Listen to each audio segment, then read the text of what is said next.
Princess Kairi Vulpyr leaned into the cool of the window, her breath a fog that silvered the glass. Below, a sleek human frigate descended onto the obsidian landing petals of Highspire Palace, its hull gleaming with a restrained, almost arrogant elegance. 3 orange-white suns braided their light across the sky of Vespera Prime, drawing coins of brightness along Kairi's russet fur where it brushed free of ceremonial silk. Her 9 tails, each tipped in moonpale fluff, fanned and fell, betraying a nervous rhythm that her face refused to show. Foxkin learned early to hide the inner flicker. The Vulpyr Dominion ruled by grace and poise as much as by ships and song steel. "Today," murmured Matron Saley, adjusting the jeweled comb between Kairi's forward-swept ears, "you see the shape of a bridge your father has tried to build. Or the yawning throat of a gorge he asks me to leap," Kairi said, eyes still on the ship. Breath scent of machine oil rode the wind through the open lattice. Human. Honest and sharp. Not the powdered florals of court. The human delegation crossed the Hall of Echoes under mosaics of fox constellations. They were upright stone among flowing water, pressed suits and measured steps in a chamber of bells and silk. One man broke the symmetry of Kairi's expectation. Taller than the others. Dark hair worn neat without vanity. Gray eyes like smoke peeled from steel. He moved as if the air itself were a path he'd learned by heart. No flourishes, no fear. Prince Adrian Vale, the sealed intent of a treaty given bones and breath. He bowed to Emperor Rhys Viridian, Kairi's father, with an exactness that stole mockery from everyone's mouths. His voice was unhurried, low as dusk. "Your Imperial Radiance! Thank you for receiving us. The Vale Compact sends goodwill, provisions, and the hope that we might build a peace that outlives our names." Kairi's whiskers lifted despite herself. He did not look at her the way other suitors had, measuring her like a rare instrument. He glanced once, and the look held a question instead of a claim. Later, in the floating gardens, terraces strung in air by graph chimes and anchored by living stone, Adrian asked everything. "What tunes the wind bells? What do the light moths feed on? Is the tea scented by the soil or by the leaves?" His curiosity touched rather than pride, the way a careful hand tests the temperature of water. "You collect names like a merchant collects debts," Kairi teased, guiding him along a bridge grown from woven roots. "Do you intend to spend them?" "I intend," he said, "not to break anything I haven't learned how to hold." Kairi's laugh was surprisingly soft. She tucked it away, shy of it. The suns drew long honeygold through her fur, and the scents of cinnamon ferns and luminous blossoms nodded around them. Peace felt possible here, where petals drifted like slow snow and distant ships wrote calligraphy in contrails. Still, beneath silk and smile, her pulse pattered, duty, danger door. Which would open when they were finally alone. And in the shadowed rafters, a silver moth paused on a chime and, for one tremulous instant, made no sound at all. Adrian proved as steady in days as he'd been in that first measured bow.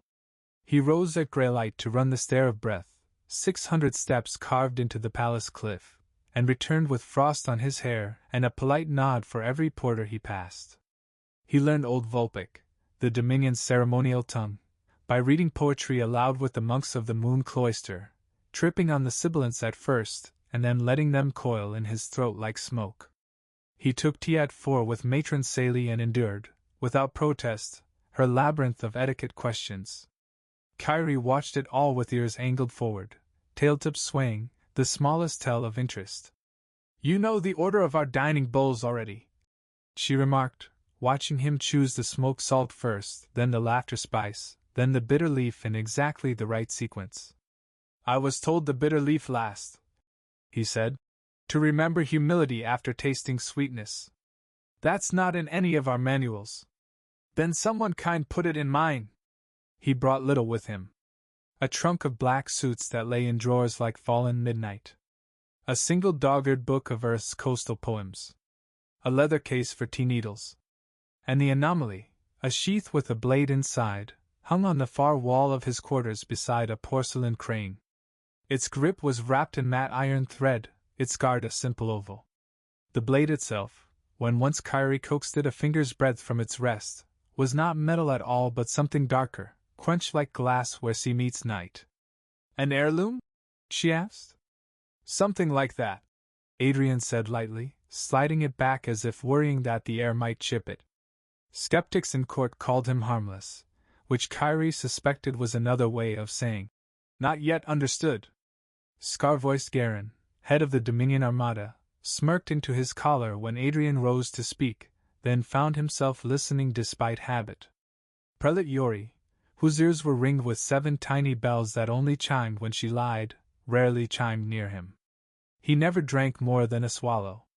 He never lingered too long near anyone who would talk later. He measured his touch on the palace staff with care. He helped lift a fallen crate with a dock hand, but did not join in the grumble. He remembered names like prayer beads and used them sparingly, a bomb. One evening, the moons added their pale to the sun's fading, and Kairi found him on the cliff balcony, letting the wind comb his hair. He did not startle when she came up beside him, a fact she filed. Tell me of oceans, she said. Our seas are glass. Yours are storms. They are patience, he said, mouth lifting. Shouting patience. They tell you, every day, you are smaller than you think, and that's a relief. Do you miss her? Kairi asked, unexpected. Earth. He was quiet long enough for the bells below to shape a whole melody. I miss the way she makes you work to love her, he said. Here beauty is a given. There you earn it. Kairi's heart thudded. The remark would be mistaken, easily, as criticism. To her, it felt like respect. She realized, with a ripple of warmth she did not pretend to ignore, that she wanted to earn him. And in the quiet after, he turned his gray eyes to the knife on the wall reflected in the glass, and, for the first time, looked older than his years. The wedding canopy hung like a cloud woven from moon thistle and star lace. Kairi's ceremonial coat fit like light itself had learned the shape of her shoulders, layered silk that flickered between deep bronze and foxfire gold, embroidered with constellations that shifted as she breathed. Tiny bells braided into her tails sang a low harmony with every step. Adrian's attire was austere, black over white, a single threaded silver line at the cuff, handsome in its refusal to crowd the space around him. Beside her warmth and spark, his stillness was a thrown blade. They vowed twice, once in Old Vulpyr and once in his English. In one, they promised to keep the other's name safe in their mouth. In the other, to guard the ordinary days. Adrian's hands were steady as he secured the auric bracelet around her wrist. Kairi's claws, retracted for ceremony, ached to be moon-long and wicked for no clear reason but the throb of blood. Feast was a roar of color and scent. Drummers from the sabled rim hammered heat into the hall's high bones. Dancers from the low-water cities made cloth look like river. Adrian ate but little. He listened, chin-tipped to the talkers, eyes soft when the servers' arms trembled under the weight of platters. Kairi kept catching herself watching him when she should have been laughing. A foolishness she would punish in a courtier, and secretly admired in herself. Your husband is... Matron Saley began, sliding a skewer of candied lotus into Kairi's hand. Unfurnished with peacock feathers? Kairi said. A shadow where others are mirrors, the matron finished. It is the shadow that shows the sun's edge. After, in a garden emptied of clever watchers, the new couple walked slow. Adrian reached for her hand the way one reaches to touch a sleeping animal, respectful, curious, ready to pull back. Kairi let him have it. Her claws brushed his wrist where the veins ran blue, and his pulse said nothing he didn't want it to say. She wondered what had been burned out of him to give him this control. She wondered if she should be afraid, or if the fear had already claimed her and simply wore another name. Within sleep's breath of dawn, she woke to find him seated on the floor with his back to the wall, the heirloom blade across his knees. Not drawn, merely present. He watched the window brighten as if timing something impossible to predict. Couldn't sleep? She whispered. Learning the palace, he murmured. Counting its sounds. Does it pass the test? His smile, there and gone. Mostly. Kairi rolled onto her side, letting her tails cover her like a second blanket. If you find a part you don't like, tell me, I bite. He watched the pale equation of her smile in the glass. I know. And somewhere, in the bones of the palace, a chime gave a sound it hadn't in a century. Peace lasted 6 months, long enough for habits to grow roots. Adrian learned the corners of the Hall of Maps where a whisper could travel and soften without ever vanishing. Kairi learned which of his silences meant thought, and which meant memory, and which meant not yet. The Dominion learned to rehearse a future where humans were not children begging for sweets at the Empire's banquet but guests who brought sturdy bread and knives you could trust. The knives, Kairi thought, were the crux. On the morning the news broke, a bloom of winter sunlight painted the stone a color between pearl and milk. Kairi was reading the harvest ledgers when a young clerk banged through the door without knocking and went to both knees hard enough to bruise. "Forgive me," he panted, ears flat. "Highness, outer rim signals. 3 colonies, Ashwing, Keelbright, Luma, gone." Gone? Not occupied. Erased. His data slate shook so hard Kairi had to shelter it between her palms. Even then the glyphs swam. Ships melted. Cities silenced mid-sentence. Gardens carbonized to charcoal lace. Who? A word should not be a weapon, only sometimes it is. "The Skyrend Covenant," the clerk said miserably. Whisperers said they were a myth. Or asleep. Skyrend. Old name, newer coalition. 6 species bound by the appetite of teeth.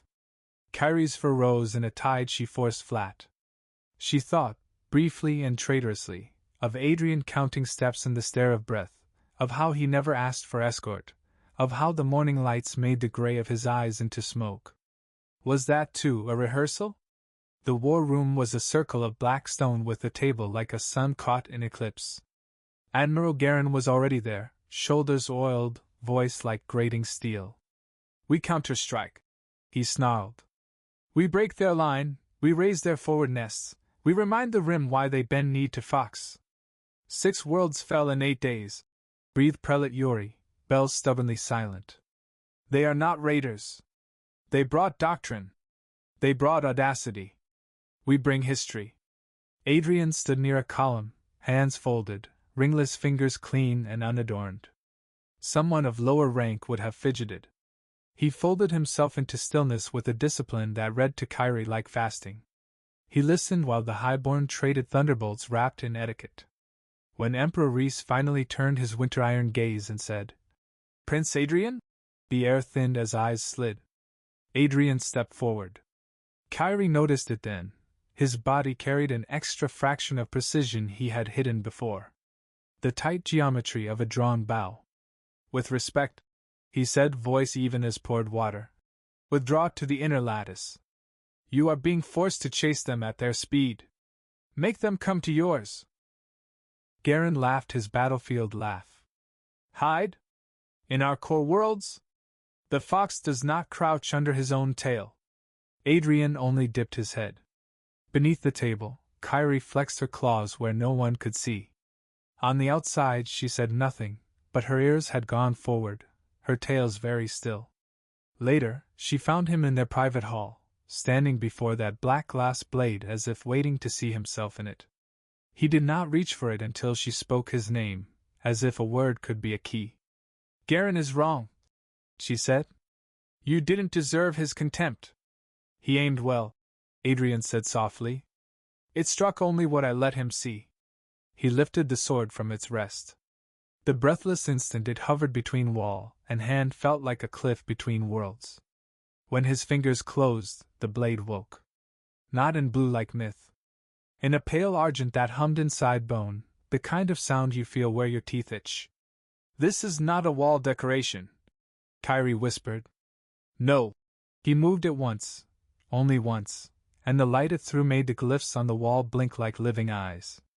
"It's a resonance blade. There are 12. When we carry them, we are called the Wardens." Kairi's mouth was too dry for questions. She asked anyway. "Are you?" "I never stopped," he said. "I'd put on different clothes." And the palace, which had always known how to sing, learned it had a new verse to learn or perish by silence. They gathered again before dawn. This time the war room smelled of fear turned into paperwork, ink, hot wax, fresh leather. Reports kept bleeding through in fast strokes. Ashing. Splinter siege.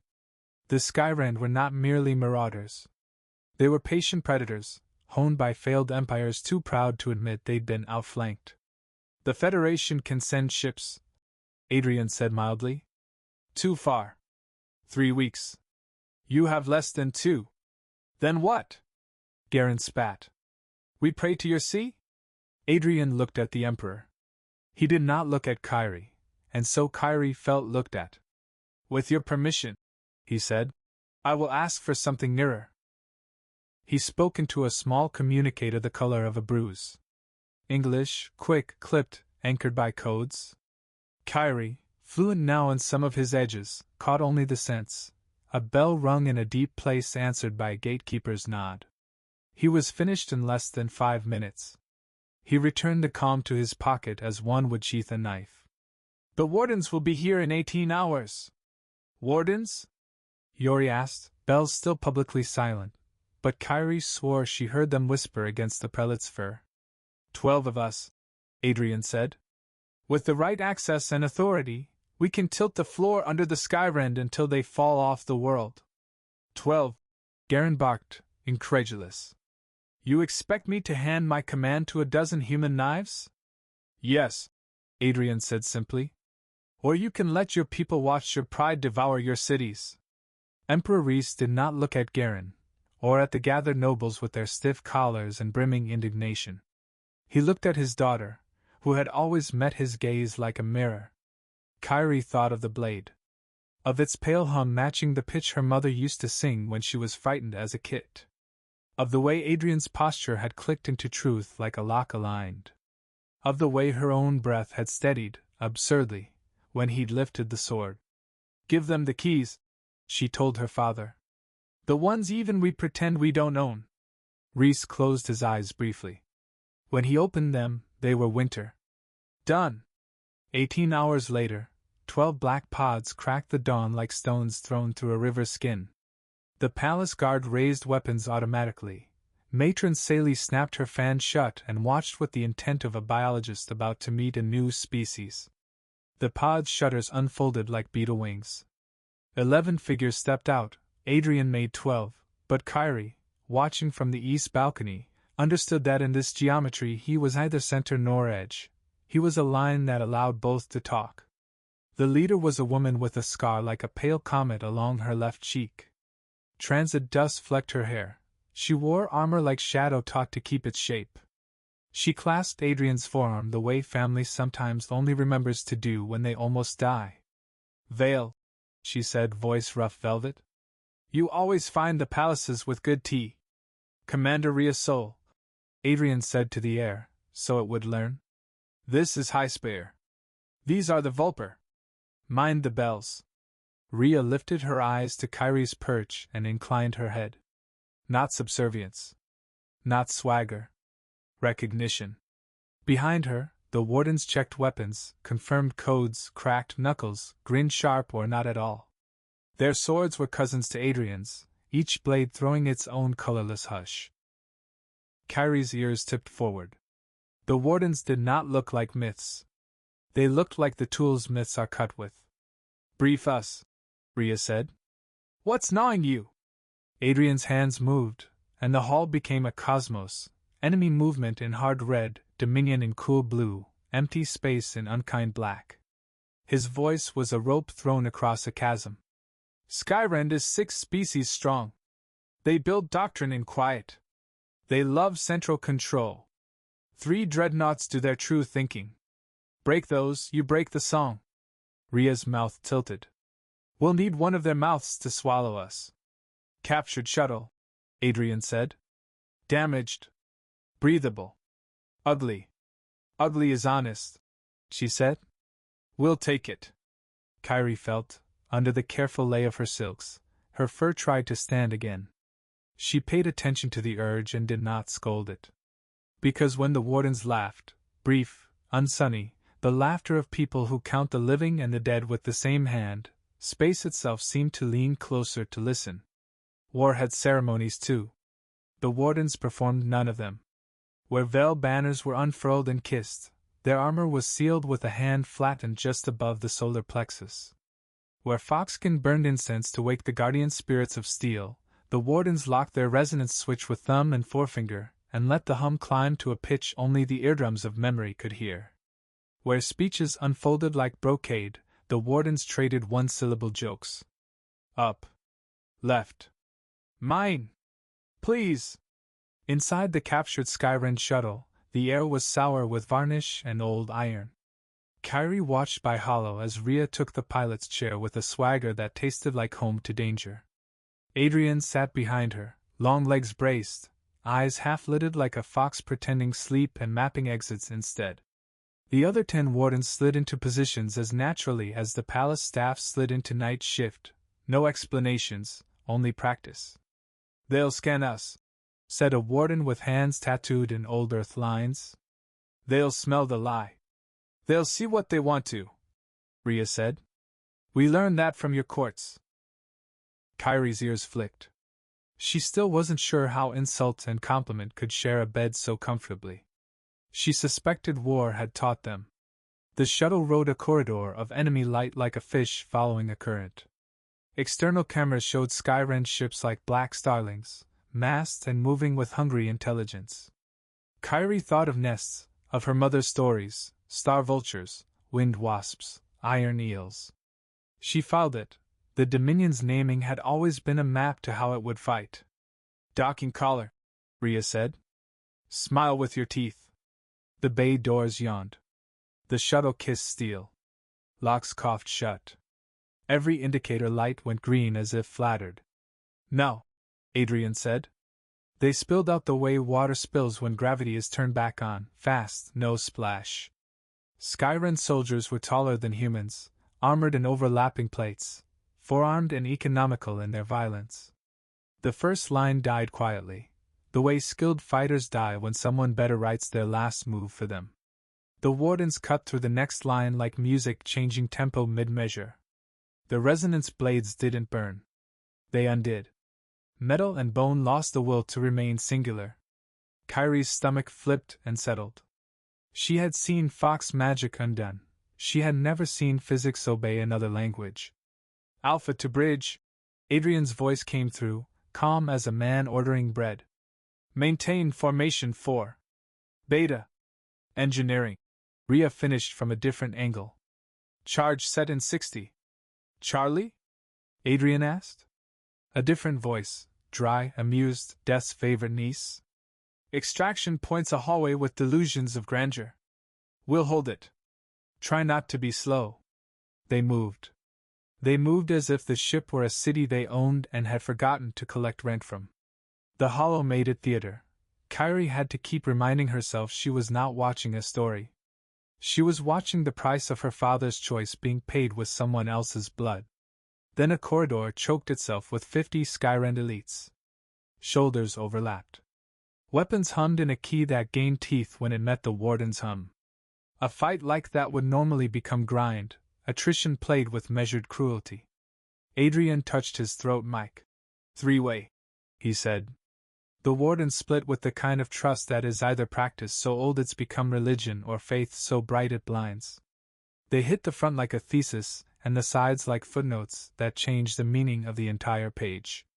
90 heartbeats later, the corridor was only air and echo. In Highspire's war room, Garen had stopped smirking. He looked, Kairi thought with a quiet shock, nearly young. The primary dreadnought's bridge door was a thing built by engineers who had either never met fear or enjoyed baiting it. 6 layers of alloy. 2 redundant interlocks. A failure protocol that, in the event of a breach, redirected atmosphere into the forward mess to explode anyone stupid enough to eat while a bridge fell. The wardens arranged themselves like a diagram Kairi couldn't read but recognized as grammar. 6 blades slid into 6 seams and sang. Not heat. Not blast. Undoing. The door's sense of self flickered and failed. It sighed inward like a beast forced to unclench a jaw. Inside, a dozen officers went for triggers. 2 did not. Those 2 were smarter. They died last. Kairi watched it all through a lens and felt, for the first time, a pinch of guilt for the mercy of the screen. Adrian's movements were the arithmetic of inevitability. Kairi had seen dance. This was not dance. This was minted coin falling and always landing with the head it had been promised. The Skyrend War Master stood at the bridge's heart, all four arms inked with victories, tusks capped in metal, eyes filmed with implants that glowed like coals. He hefted a war maul whose head snarled with captured lightning. "You," he said, voice like gravel learning to sing. "Soft-world princeling. I will break you and string your bones as bells." Adrian rolled his neck once as if testing a collar. "Try." Rhea lifted a hand. The wardens who had unconsciously begun to circle stepped back. The War Master swung. Adrian simply wasn't in that square of space anymore. He cut once, not deep, using the blade the way a teacher uses chalk. The War Master roared. He swung again, now using 2 arms to feint and 2 to grab. Adrian rotated around the grab like a hinge. The blade went in small and came out large. The War Master's bellow turned into wet air and ended, abruptly, like a candle that had decided it wasn't worth the wax. It took 90 seconds. Kairi's claws had sunk into the lip of the console. She unhooked them by will alone. Adrian tapped the comms with a hand that did not shake. "To all Skyrend ships, War Master Cole Ran is dead. The brain of your attack has gone to ground in pieces. You have one chance to leave with your lives. Turn, jump, live. Continue and we end you. 5 minutes." He cut the line and looked directly, impossibly, into the war room camera, into Kairi, half a galaxy away. "Admiral Garen," he said, and the title came without disdain, as if it had finally earned itself. "Move your fleet in. We need them to see the teeth of this trap." Garen swallowed once. He issued orders in a voice newly learned. The Dominion ships slid into position not as a wall to stop a flood, but as a clever stone that makes a river choose a new path.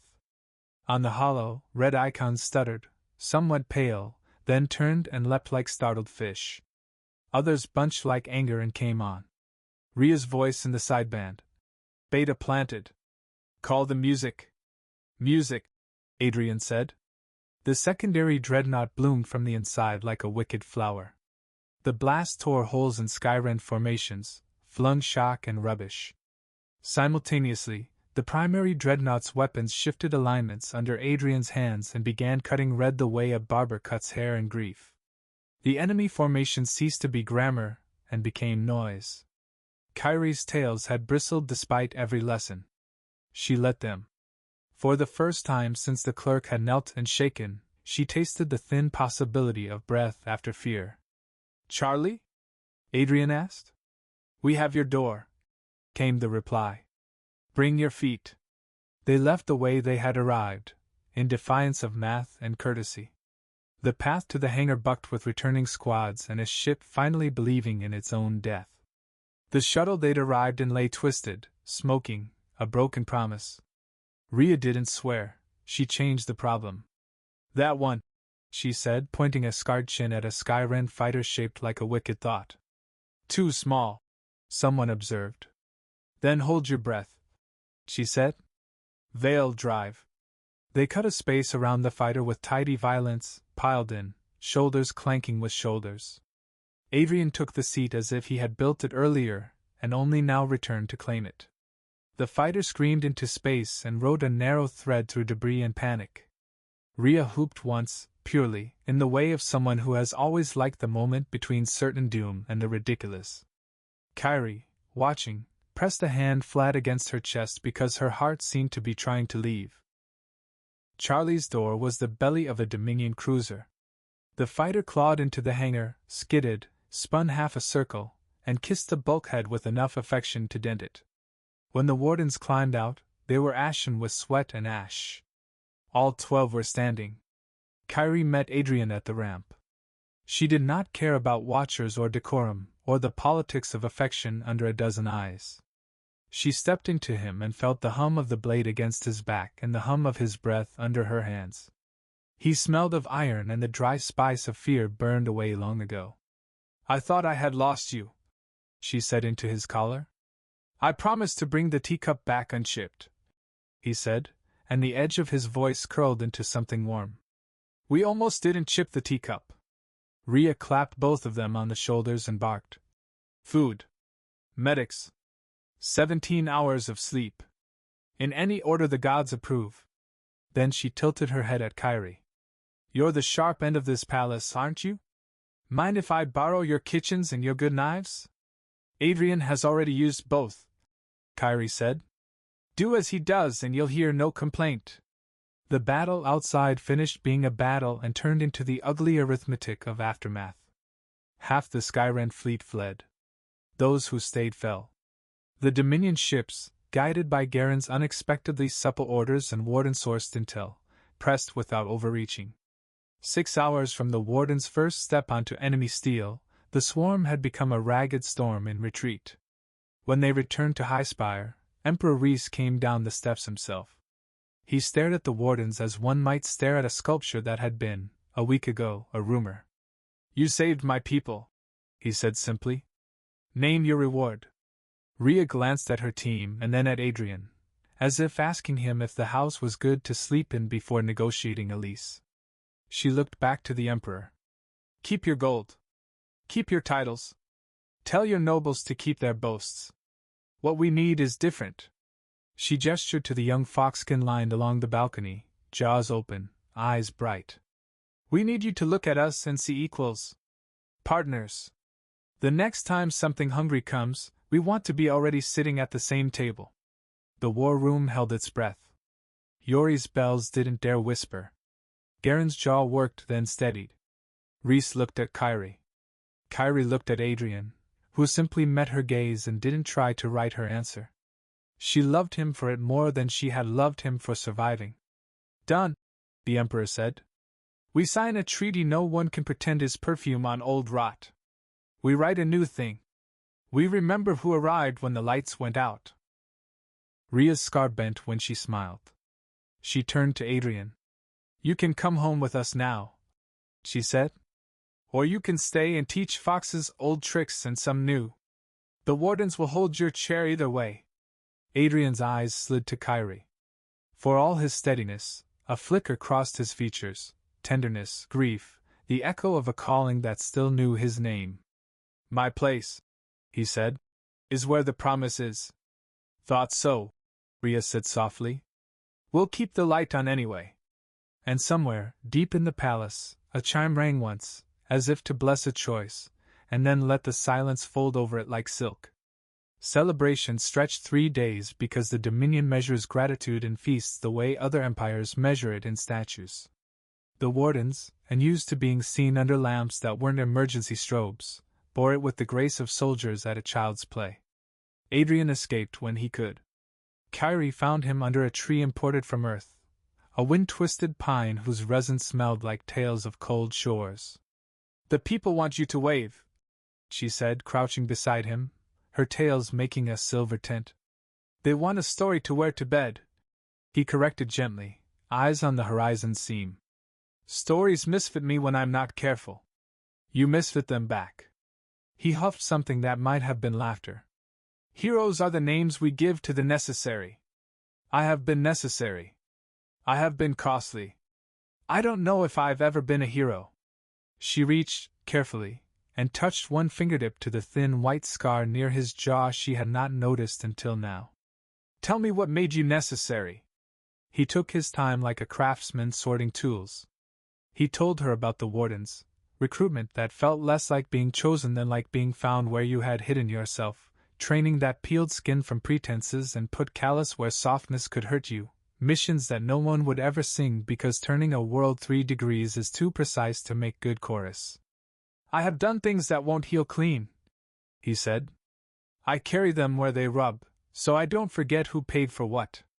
Kairi's ears laid back, not in fear, but in the humility pain demands from witnesses. Then let me share the carrying, she said. We are two. The arithmetic should change.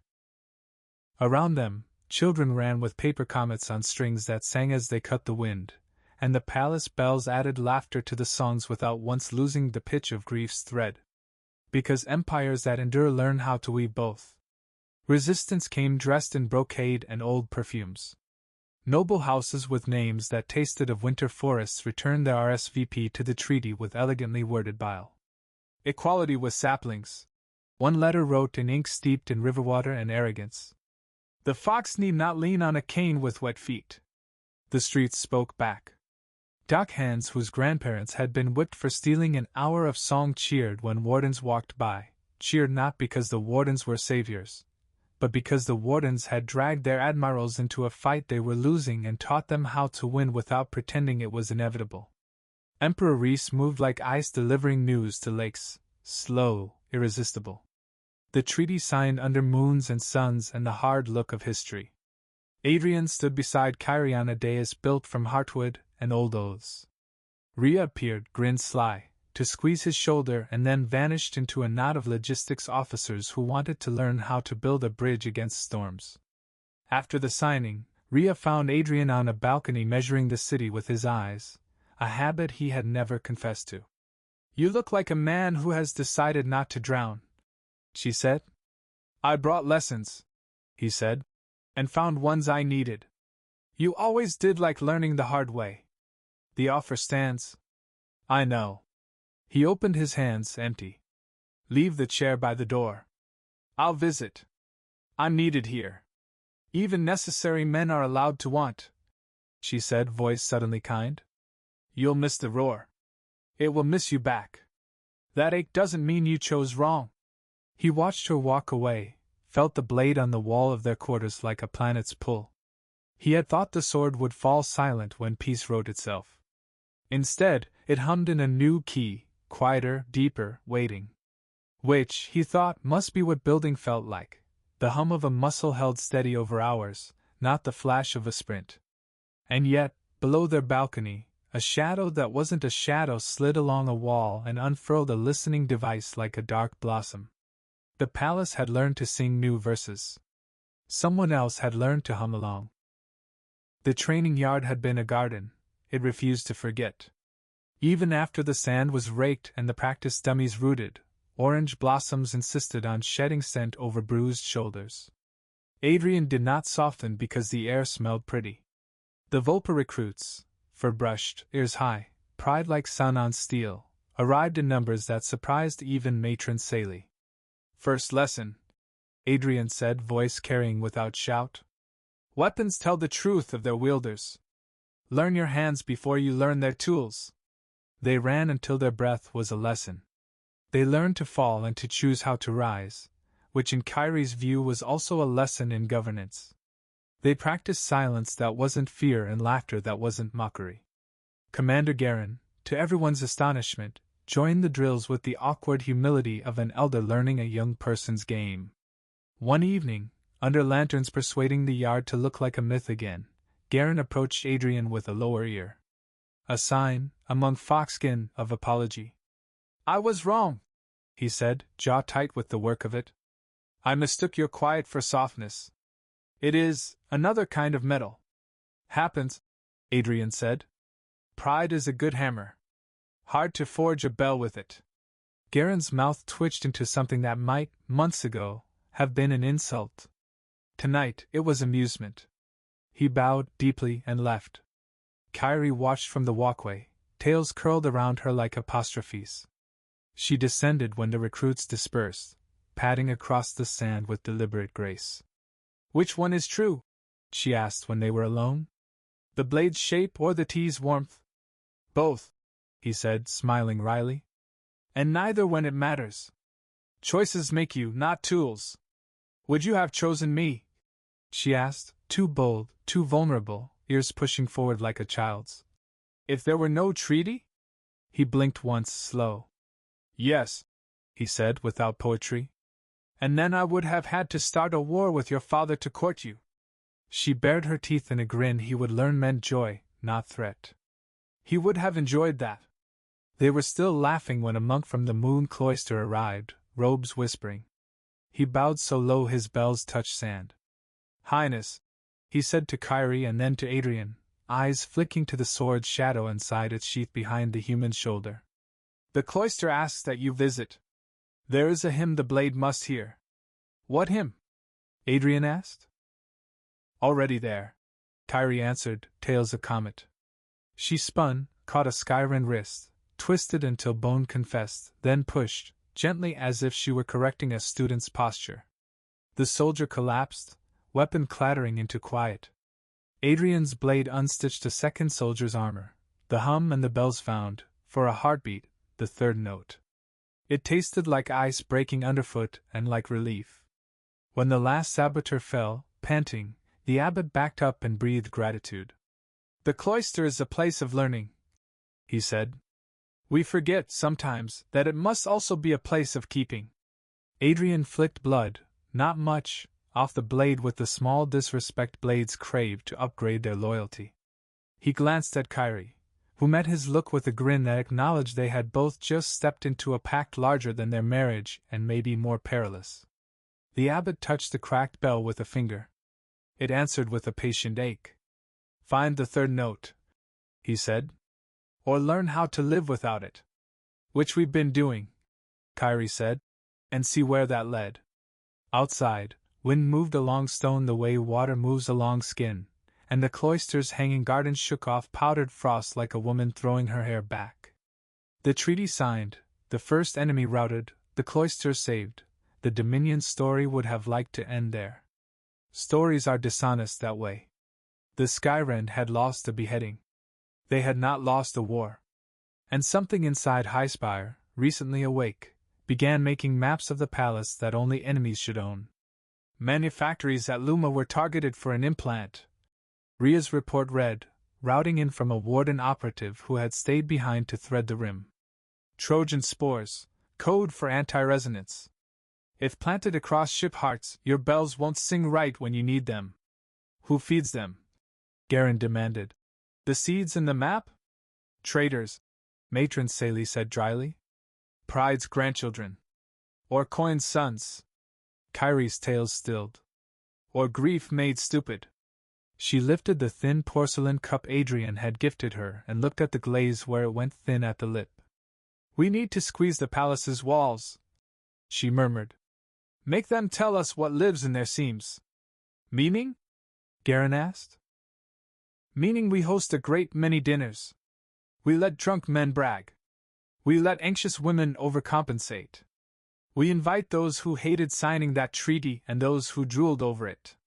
Let them talk about purity and trade. Let them line up their bells and we'll learn who can't keep the lie from chiming. Adrian set down his pen. I could arrange a second thing, he said. A quiet corridor. A listening room. A small legal betrayal.